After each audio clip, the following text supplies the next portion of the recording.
How's that? My back? There we go. Sorry about that. I forgot to I had this little app that I use that runs the sound and I forgot to turn it on. So sorry about that. Anyway, let's try again. Good morning. Welcome to House Edge Live. It's John from Casino Gaming Central. And here we are on Thursday, wrapping up the first week of the progressions series. So this week we did all positive progressions, all ways to press your bets after wins. And again, the way that I present this is not just craps, although I love craps. What I show works on everything, right? So I'm trying to kind of span the games, right? So a positive progression, and I'll review some more of them here on the craps table today, but they can work in Bach, in blackjack, on the roulette table, doesn't matter where. We did experience yesterday kind of an ass kicking, which is part of what I want to talk about today. Actually, we're going to kind of review some of that. So today is your day. Think about what you saw the last 3 days. Think about your views, your opinions on positive progressions. And again, it's not just the 1, 3, 2, 4 from the past line. A positive progression is anytime you're pressing a bet that's winning, right? Guys that say, I just, bet on what's winning and I press them when they come. That's a positive progression. No matter how you phrase it, it's what it is, right? So let's talk about it today. Give me your opinions on, is it the only way to win big? Is it the best way to play? Is it a way that you'd want to play? And we can talk point counterpoint too. So in your chat over here on the live show, put in a letter Q in front of your comment, and I'll add it to the show as we go along. As I see comments come in, I'll add them in. We'll talk through it. And of course, if you're here watching afterwards, just drop a comment in the comment section, and I'll get back to you kind of as we go. So here we go. Reminder: your daily dose of John here, right? Is this? We know that the casinos live to take all your money, right? That's the business model, is to suck you dry, right? Take every dime you got without impunity. They don't care. They don't care if you've got 15 cents or $15 million. The games exist to bleed that out no matter what. They may have signs that say get help if you need it. They don't really care if you get help. They just want your money. And we have to know that. And I say this just in full disclosure, right? Even though I'm writing an app that helps gamblers practice gambling, right? I'm writing a series of games that help you practice getting better at the games. I have friends that work at casinos. Matter of fact, some of the casinos may drop some in-game advertising for us, right? I get that we're all here, right? What I want you to know is that the business model of the casino is to take your money, and the only tool that you've got is your own brain. That's it. You may have some good bankroll. Happy for you if you do, right? That you can survive some of these downturns, right? But beyond that, everything that you can do to win in the game, I'll carve out the exception for guys that practice dice influence, right? Everything else you do in the casino that is positive for you is here. It's all in your brain. It's all in your emotions, right? Controlling your emotions, setting goals, having discipline, and executing your plans, right? Having a goal and discipline to execute the plan, right? Identifying when a number is hot and leaning into it. Identifying when it's too choppy for you to play this way. Identifying when it's time to get out with a good level of profit or with an acceptable level of loss. If you don't have control over yourself, you're going to absolutely succumb to the casino's plan to take every dime you have. That's just the way that it is. And it's unfortunate, but that's the world we live in. And I want to help you always, every day, get over the hump a little bit. All right. So this week we've been talking about these positive progressions, right? Ways to kind of lean into a good run. Okay. Monday, we talked about what they are. What is a positive progression bet? What does it even mean? We did a little bit of fact or fiction on Tuesday. We talked about the pros and cons of positive progressions. And yesterday in the pressure cooker, I rolled out a bunch. And we got hammered yesterday. And we got hammered for good reason, actually. We got hammered because I played dark side. And not because I don't like dark side play. But I don't think, and somebody brought this up in the comment section brilliantly yesterday, dark side play does not lend itself to positive progressions. It's kind of funny when you play the dark side in craps, especially. It's not the kind of play that responds well to heavy pressing. Dark side play leans more into what you would call grinder play, or Ken might say bump on a pickle play, right? ladder plays. Dark side and those kind of plays are a perfect marriage. Dark side and trying to get out of the gate and have this sort of magical 8 in a row run is very, very difficult. We'll talk about rhythm here in a minute. But yeah, today our show is going to be called Dig It or Dog It. And what I want to do today is really let you guys kind of have at it. Again, use cues in the comments to get to me. And let me hear what your opinions are on playing with a pressing strategy versus a regressive strategy, or versus a negative progression strategy. So today's Dig It or Dog It. Give me all y'all's thoughts on what it has. Okay. Let's see. I'm going to jump in. I'm going to jump into the next screen. Then I'll start working some of the questions in, if that's okay with y'all. So let's have some fun with the graphic, the Dig It or Dog It. And the question of the day is, do you like positive progressions? Do you like to press your bets when they win? Do you like to start low and go high versus starting low and going high when you lose? I'm talking about starting low and going high when you win, catching that streak. Do you dig that style of play? Or are we dogging it today? That's what I want to know from y'all here. So let's hop on in. I'm going to look at some of the questions that I see out here in the chat, and we'll get through it. Let's see. The first question looks like it's coming from Ken. And he says this, and it's more of a comment than a question. If you're a home run player, then you love it. If you're a conservative, you hate it. And here's, again, some of the bullet points that I brought up from my thoughts from the week, right? Do you live in a choppy world, right? Talking to James Newberry, who's one of our subscribers, I think he's a member too, in the comments yesterday. He said, in my experience, this is James talking, in my experience, the world is chop.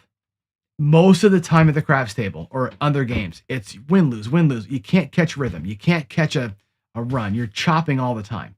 And then something happens. Either it's great or it's shit. One of the two, right? It's either good for you or bad for you.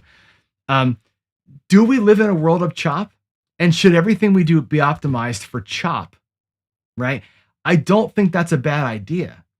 I guess what I would lean into is say, when the chop ends and it goes really south, you have to walk. If you're playing a chop like a ladder type system and it goes good, I think you need to lean in. And I think that if you're going to lean in, to Ken's point, if you want that home run, lean in with something positive.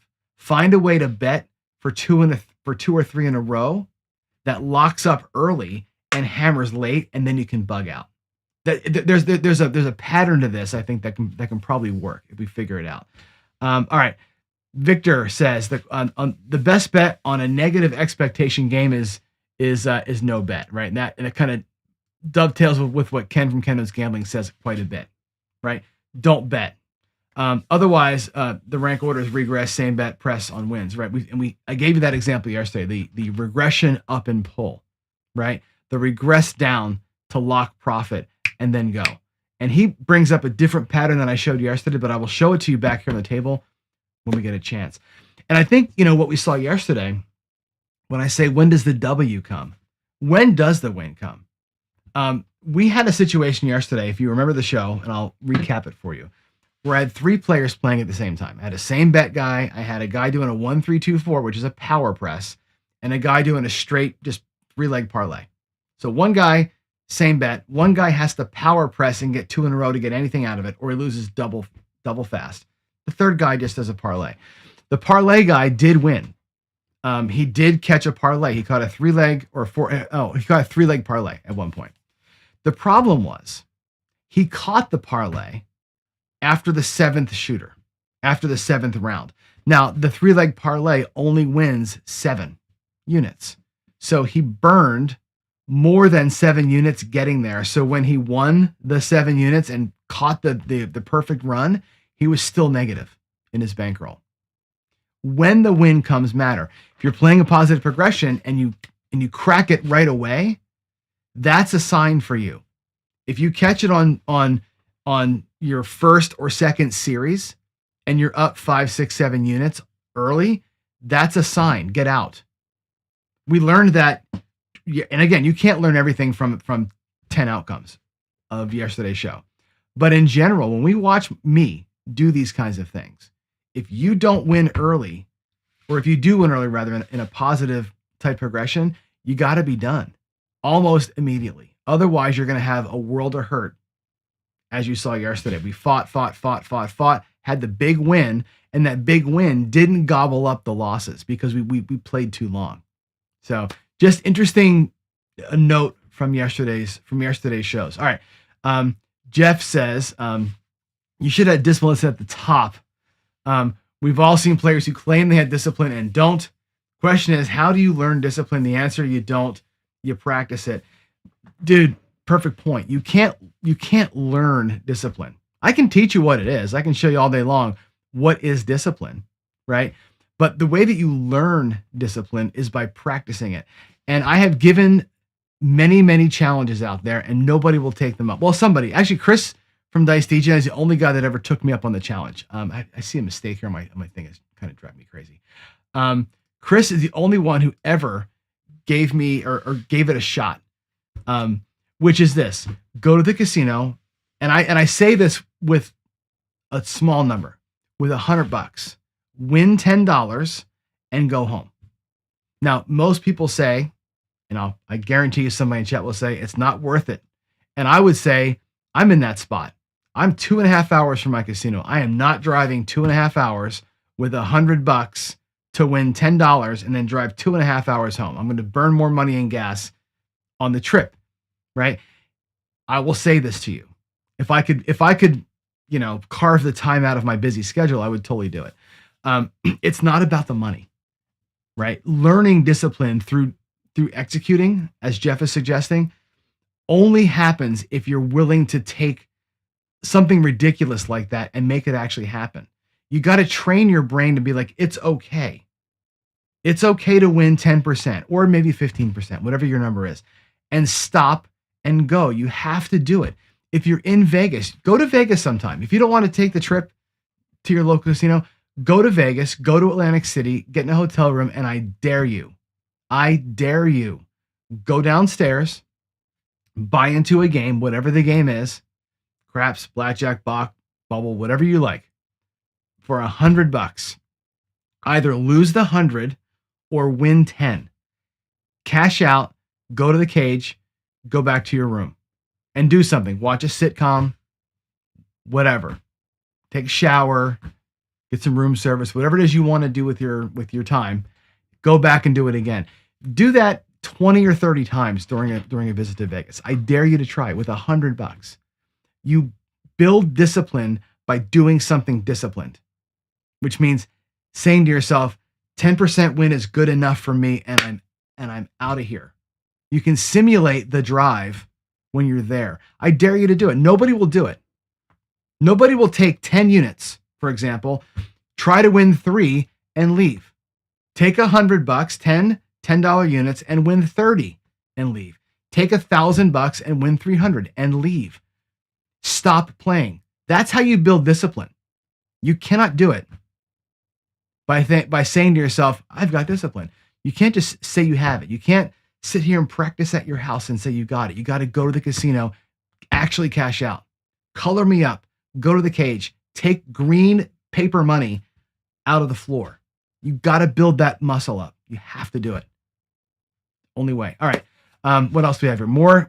Thanks for the comment there, Jeff. I love getting a reason to talk about something. Yes, Dr. S. And we will talk about this in 2 weeks. The ladder loves the chop.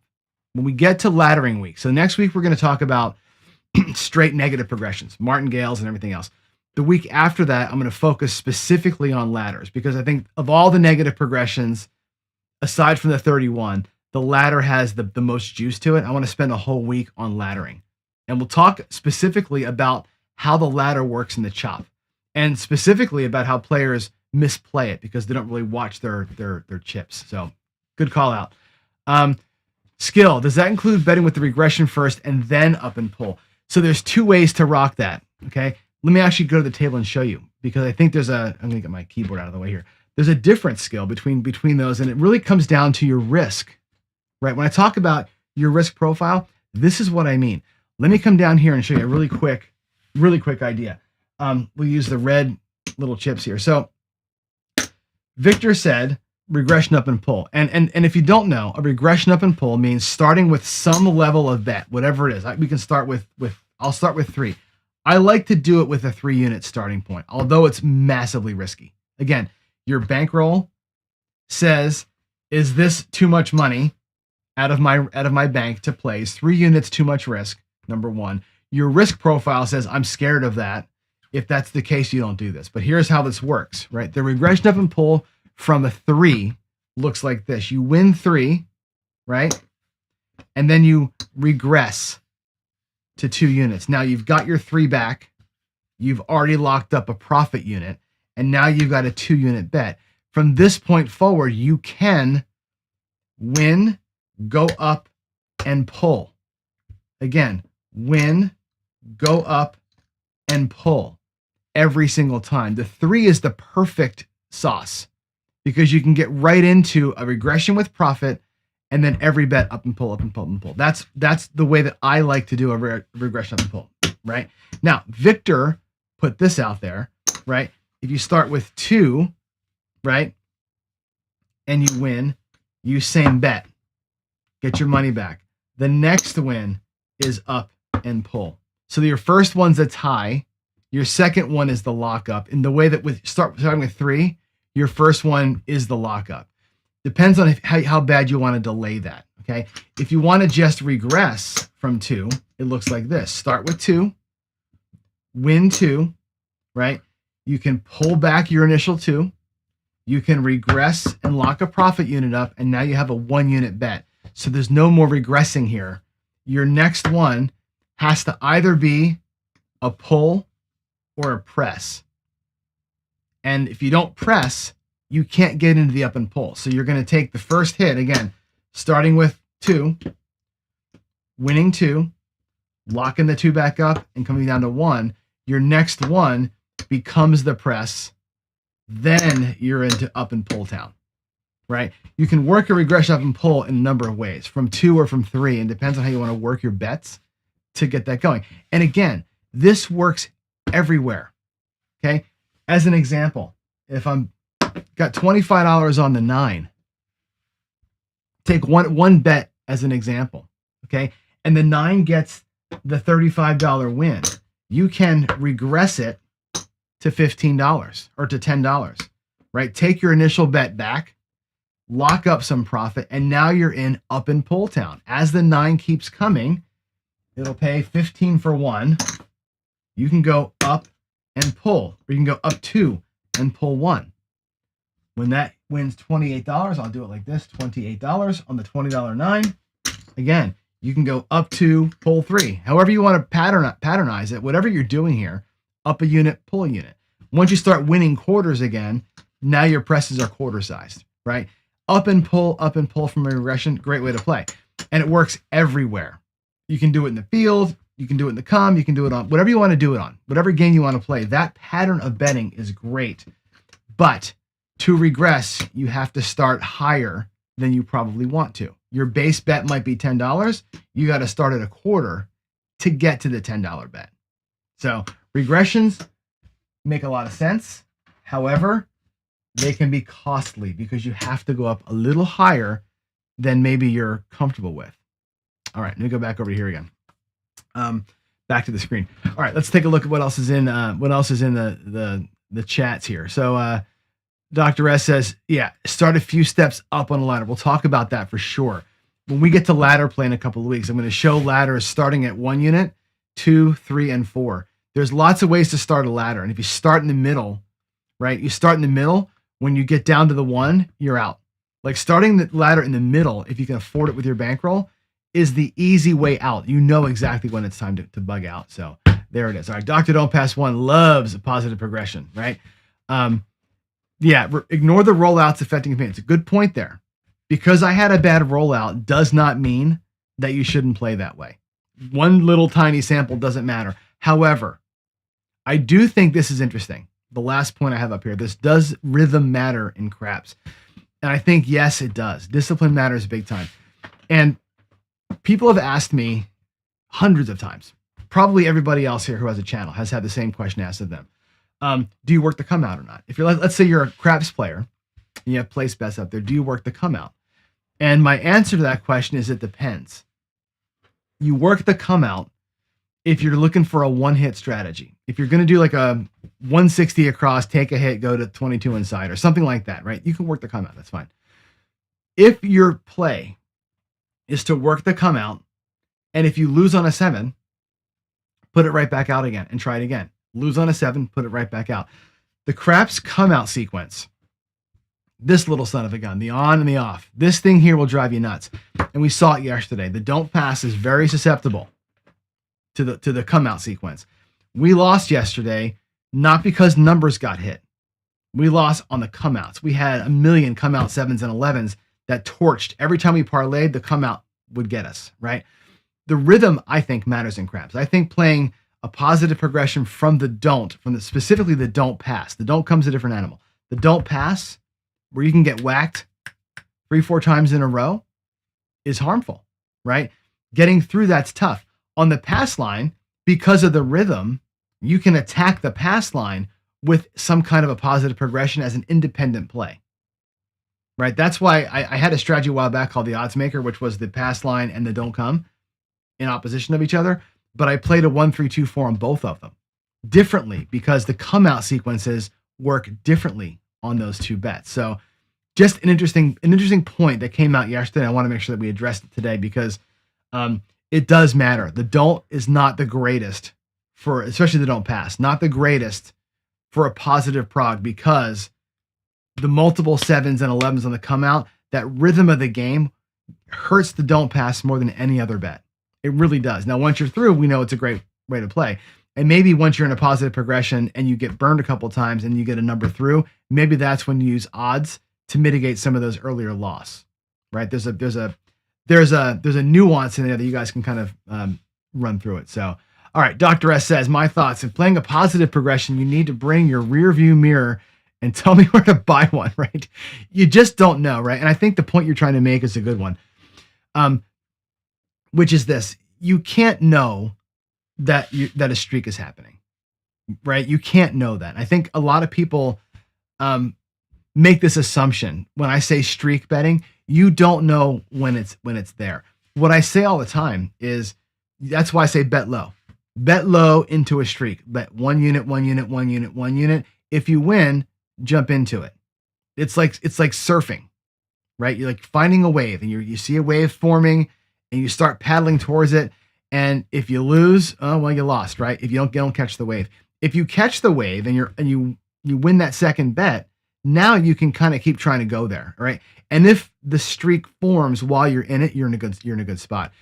And the example that I give a lot, and I think this is a good one, and I will challenge everybody. And this includes, there's a guy that watches us sometimes, 40 Craps. I think he plays this way. I don't want to speak for him, but I know we had a couple of guys before that. Blacklight was one of them that used to write everything down in a notebook and say, well, blah, blah, blah, the 9's coming.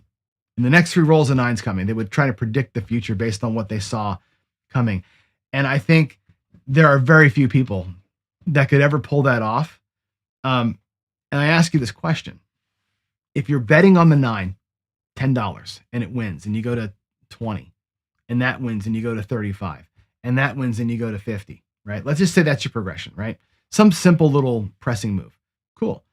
Your first hit, you got some money back in the rack. Your second hit, you're bringing some back. You're pressing it up, right? You're working into the rhythm of the 9. That's fantastic. You're catching a streak, starting at the smallest possible bet.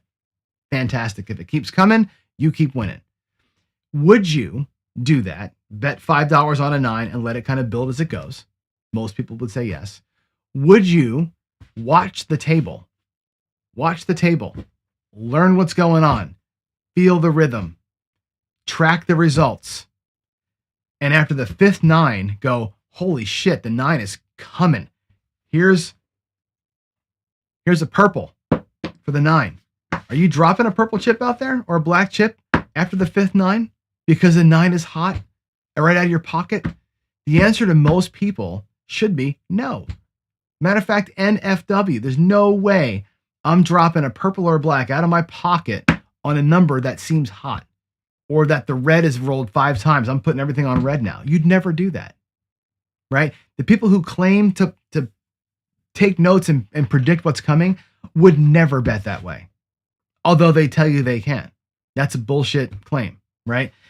If you're in it low and the streak forms and you get to a black chip through up and pull, up and pull, up and pull, and you end up at a black chip, or your betting progression gets you there using your wins as leverage, cool. That black chip bet on the 9 is fantastic. If you've already pulled a black chip off the table, that's fantastic, right? You're not going to yank it out of your pocket. I think most people, and I think Dr. S's point is exactly that. The rear view mirror doesn't help you. You can't look at that 9 getting hit 4 or 5 times and go, oh, well, we're in a 9 run. Let's go put money on the 9. Nobody does that. And you'd be a fool if you did. So make sure that you, again, eyes wide open on how this stuff really works, and make sure you're saying the right things as you say them. All right. So that's an important thing. All right. Last night took 200, came back with 231, won your money back, and went home with 15%. Bravo. Right. I'll tell you what happens sometimes is you go in with $500 and you lose $300 out of the gate. How many times have you been there? Raise your hand if you've been there. You walk in, get your ass handed to you in 3 seconds, right? You're like, frick, if you take the negative $300 and you fight all the way back and you win $15, guess what? Tap out, baby. That's a cup of coffee that you just bought. Well earned. You won $315 to get to that $15. That's a celebration. Get out of there, right? Yeah, good habit. Go to the cave with chips, and yes, sir, as David would say, go Cougs. My daughter actually is going to be a senior next year. She graduates Wazoo next year, and then goes on to get her master's degree. So I cannot wait. Cannot wait to see what she's going to do with her life. But yeah, my wife's a Coug. My daughter's a Coug. I'm a Spartan. I went to Michigan State. All right. Let's see here. What is a chop? Chop is win, lose, win, lose, win, lose, win, lose. So it's just one of these where you can't catch a break. So many players feel like that, right? 110 inside, PSO. 110 inside, win $85. 110 inside, PSO. You're kind of like, you're like in fits and starts. That's the chop. And I think that in the chop, there are ways to play that you can get it. So you can take advantage of that when it's occurring. But again, rear view mirror, you have been in a chop. You are not forwardly thinking into a chop. But if you're betting a way that wins in the chop or ties in the chop, when the chop turns into something positive, you have a way to lean into it. And that's what we're going to talk about in a couple of weeks. We really want to talk about that in a couple of weeks. So yeah, what does Ken say? You can't have something that you do not want. Oh my God, that's such a great statement. That's fantastic. All right. Victor says there is more than one way to get out of a hand. Some are fast, some are slow. Truth. Very true. Advice for bubble craps. I don't know if I have advice for bubble craps. I'm not a big bubble craps player, although I like to practice with it. Like, to me, bubble craps is a good way to, what I use bubble craps for, I'm such a weirdo. I practice things on it. Like, if I want to try something that seems like a cool strategy, or I have a thought on a way to play, I'll use a $1 bubble craps machine to kind of vet the system and see how it feels with real dice and win-loss rates, that kind of thing. But I use bubble craps to burn money, or win. Like, I'm such a nerd. If I go to the casino, let's say I bought in for like $750, right? And let's say I cashed out, pick a number, 1,073 or something. Let's write some random ass number. I will go to the cage. I'll take my money, and I'll cash out, and I'll have $1,073. Guess what? Either 23 or 73 is going into the bubble craps machine. I will not. Maybe I shouldn't be saying this publicly, but I will never have less than $100 bill in my gaming wallet. When I play, I've got my gaming money. There's never nothing but hundreds in there. I don't keep little bills. If I have $73 or $50, it's going in the bubble machine. And that's my practice time. Literally sit there, get a whiskey, because I don't care. I practice, try shit out. That's bubble to me. But if you're going to be on the bubble, right, what you work on with bubble craps is the long runs. You do super low betting. You do something like to win $5 or $6 and go $1 across and just work a system. When I'm on bubble craps, if I'm trying anything at all, I'm looking for a repeater. I'll win $5. I'll go $5 or $4 inside with it, maybe, or $4 outside, and I'll just hit 4s and 10s or 5s and 9s and press them until repeater level and stop that. Just looking for a magical run on a bubble craps, because that's all that it's good for at the dollar level. That's the way that I do it. Again, to me, it's practice town. It's not actually my life goal there. So, all right. Question: if I could play one way, power press, ladder, or RUP, I would pick the RUP, frankly. Especially, and I don't do a lot of laddering because I don't normally have a lot of money. I'm not a $10,000 buy-in guy or a $5,000 buy-in guy, so I can't really feel like I can play a ladder comfortably. To me, the best way to play is a regression up and pull.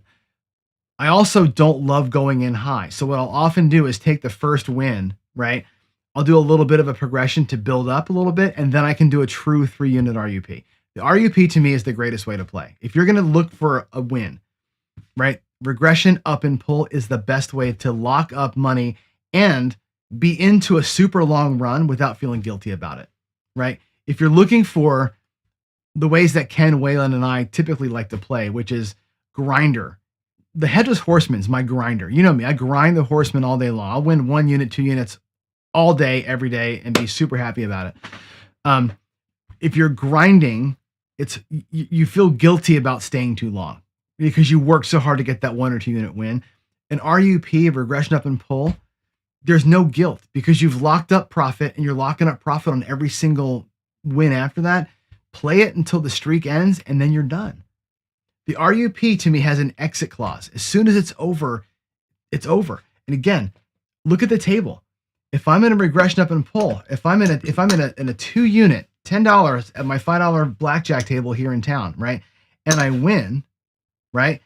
And I pull it back. Same bet the first one, right? Now I'm up and pull, right? As soon as this number, my non-starting number gets to 25, 30, if I buy in for $100, let's say, and this is at $50, I'm done. The minute this streak stops happening, right? There's 5 in a row, and look at that. I'm out. This is my lockup. Done. Money back, locked up. I'll play this forever. I have no guilt. I won't do a double regression. I have no guilt about playing this thing out until I stop winning because I've already locked up more than I wanted.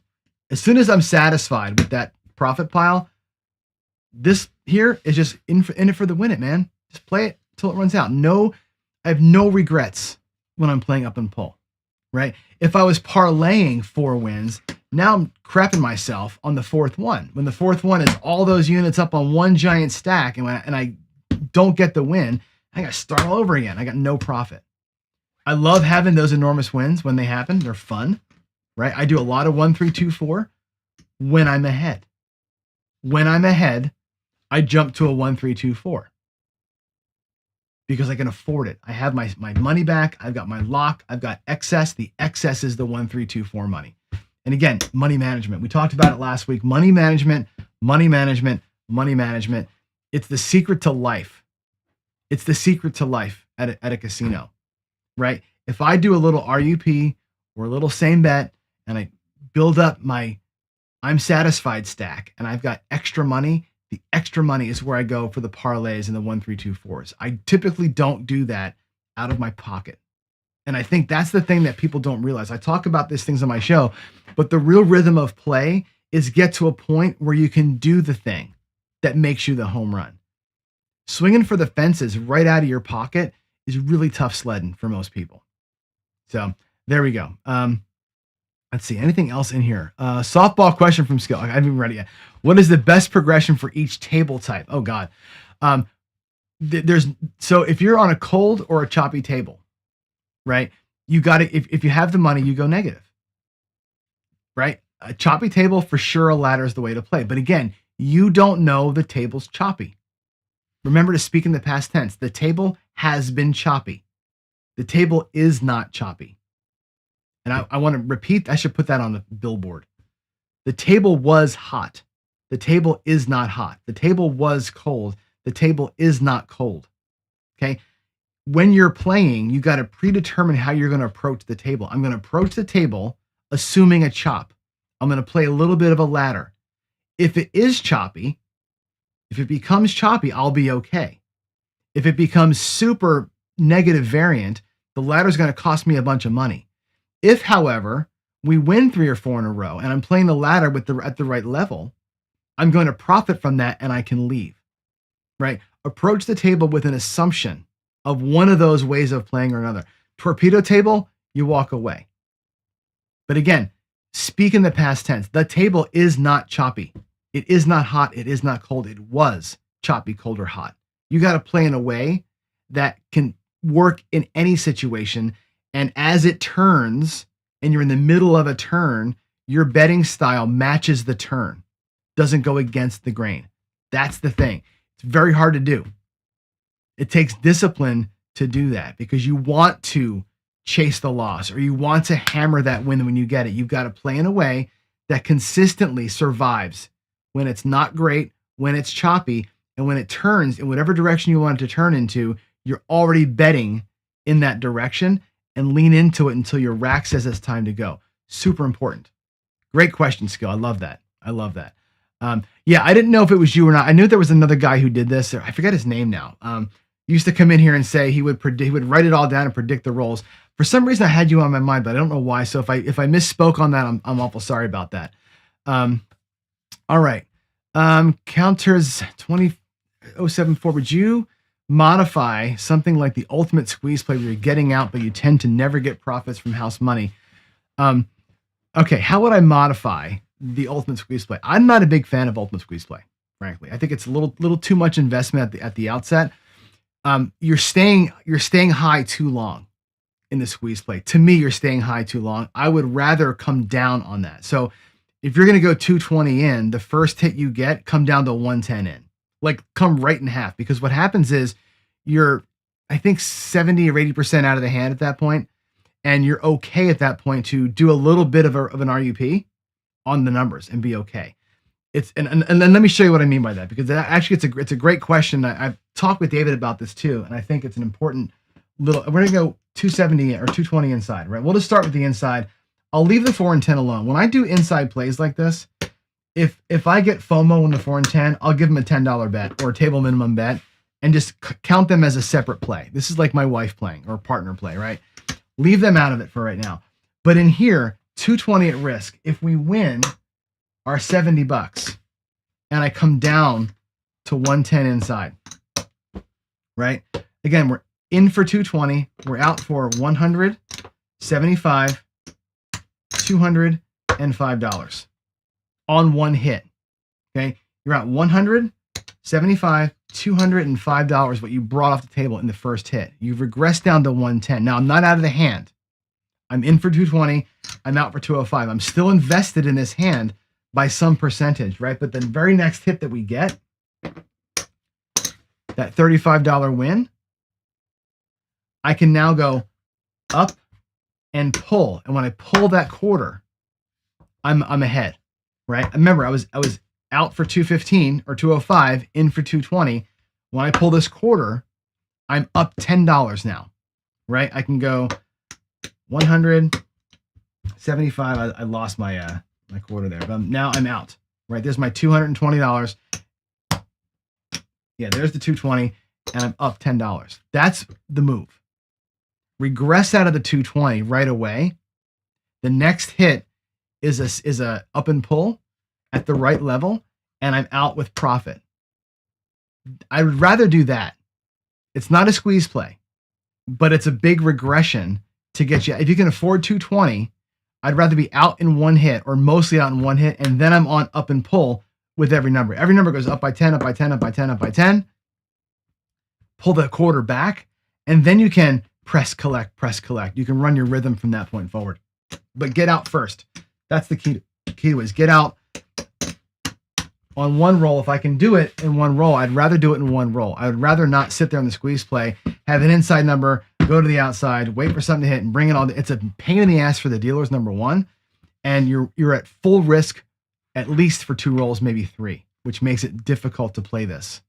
Get out, get down, and get out versus stay up and get out. That's just my advice to that one.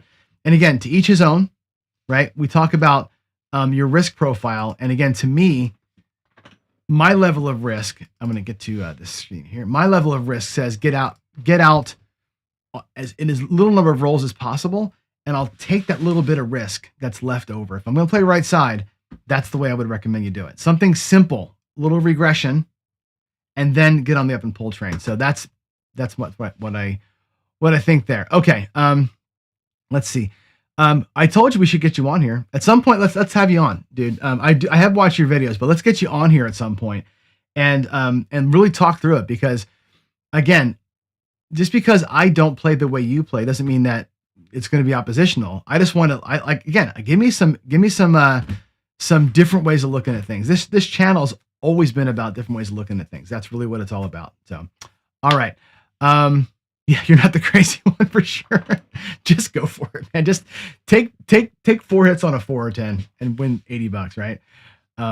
All right, there we go. There you go. I don't believe in hot tables. Do numbers, right? Good. I'm so glad about that. I'm not a double regression guy, Ken. I just not. I get it. Now, let me walk that back. I got to get out of here too. I'm going to walk that back. I am a double regression guy at a point. Okay. Here's where I do it. Let's say that I bought in for $1,000. There's my $1,000, right? And let's say that I have lost $500. We'll put the $500 off to the side over here. I lost it.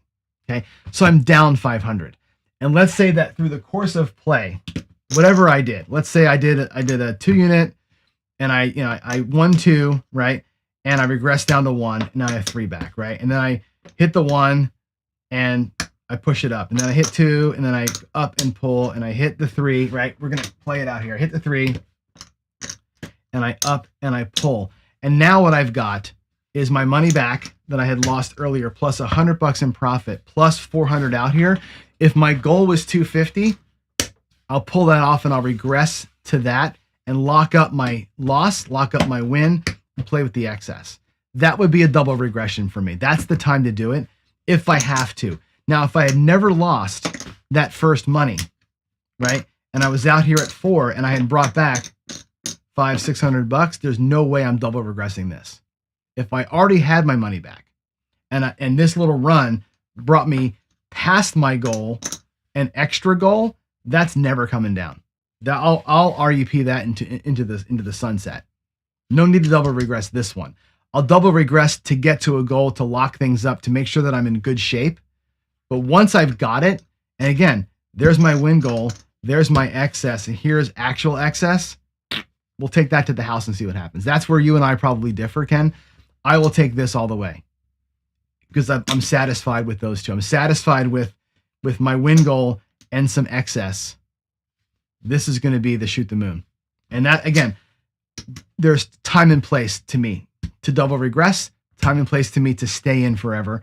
And it all depends on where you are up in here and how you got there. Again, if you lost ahead of time and you barely got your money back plus a unit, that's a double regress and start the process over again to make sure you're locked. That's an important bit. And again, it goes along with knowing where you are. If you're on blackjack, it's stacks, right? If you're on a craps table, it's your rack. Knowing where you are with all the bets that are out there, what you've won, lost, and where you currently stand, have to be. That's money management. If you don't have that skill, discipline won't help you. You won't know when to walk. You might have the ability to walk when you're up or down, but you better damn well know when you're up or down. And that's the point that I want to make there. So the skill 66 I classify as a fun play, Mike. I have a love-hate with it because I lose with it so often. It does require full risk for 2 inside hits, which is pretty hard to get, right? I've lost more with that thing than I've won with it. I have won a couple of times, right? Where I've done well with the skill 66 is not playing like this. And again, the skill 66, for those of you who don't know, it's 66 inside. And again, this works at almost any level, right? We'll just do it this way though. 66 inside, okay? A win is $21, right? You drop $1 out of your rack to make that look like 22. You press them all up, right? So you have 20, you have 24. I don't know why I did it that way. 24 and 20, right? These all win $28. So one inside hit, everything gets pressed. You're still at full risk. The second inside hit, you win $28. If you bring it all down and left your $66 out there, okay, up and off, your net profit for this, there's your 66 you started with. There's 25, 30, 45. There's $49 in profit, plus the $1 that you had to add. Effectively, it wins $50. If you did that move, kept the $50 and went home, If that happens on shooter 1 and you go home, it's almost 100% profit. It's like 80% profit off of your initial spread. 50 out of 60 great. It's a great profit. 50 out of 67 is a great profit, right? If you did this at 660 inside, that's $500 in profit. Think of it that way. Is it enough to leave? Yeah. The problem with the skill 66 is that what most people do with it is they don't stop playing. They come down to 44 inside. And what you've got in that case is this. Let me get these whites looking like reds over here. What you've now got is 25, 35, 45, 55, 65, $66 plus the dollar that you started, you had to add in there. There's your money back. You have $5 in profit and you're playing for the home run. Even if you're doing a smart up and pull here, you're playing for a home run, $5 in profit. And when the 7 comes, and it always does, your profit is 5 instead of 50. That's the problem with the skill 66. It's not the move. It's what you do with the move. Take the 50, stop playing. Take the 50, stop playing. Take the 50, stop playing. That's smart play. Leave it at 44 and pray for a miracle. Sure, you'll get a miracle once every few times you go, but most of the time, you're leaving that session with a $5 profit, which, again, I wouldn't throw it in the garbage can, but it's $5. It ain't $50. I'd rather have the $50 than the 5. And again, does your discipline muscle allow you to do that? Play without the fear of missing out. Let the good run go by you. And love that $50 like it was your wife. That's the thing. That's very hard to do. Very, very hard to do. All right. Here we go. Yeah, you can go from 220 to 88. I hate 88 inside. Right? I hate that. And only because I deal. Right? Going from 220 inside to 88 inside is a pain in the ass. There's what you're going from greens and reds to reds and whites. And you got chips everywhere. It just takes forever to deal it out. For what? It's a $22 difference. For $22, leave it at greens. That's what, and I get it. You're a math guy. You want to make everything perfect. But to me, keep it simple, stupid. Don't go crazy with the whites and the reds. And now you're going to go from $20 bets, reds and whites, to green and reds. You're going to change colors all the time. It's a freaking nightmare. As a dealer, as a player, I think that's hard to do. So, my personal opinion. All right, I got to go. We're over time. It's 8:19. So I'll leave you with the with this note from our good friend Lou over at the AC group, and he says, "Stay in focus." Right? It all works together. Follow your plan. Observe the conditions. Control your emotions. Understand the game and the odds, and stay disciplined. Those 5 keys. Right? We start with the bridge. We end with focus, and that's it. Be a smart player. Protect yourself. Eyes wide open all the time. Enjoy the game. Even though you know you're up against it, enjoy the game, all right? And the last thing, of course, will be to keep it simple, stupid, right? An idiot admires complexity. A genius admires simplicity. Keep it simple. Progression betting is easy. Very easy to remember where you are. You can look down and know your levels. You know what your next move is. Keep it simple. Keep it right here, right? Love y'all. Have a great day. And we'll see you on Monday. Have a good weekend, everybody. Bye.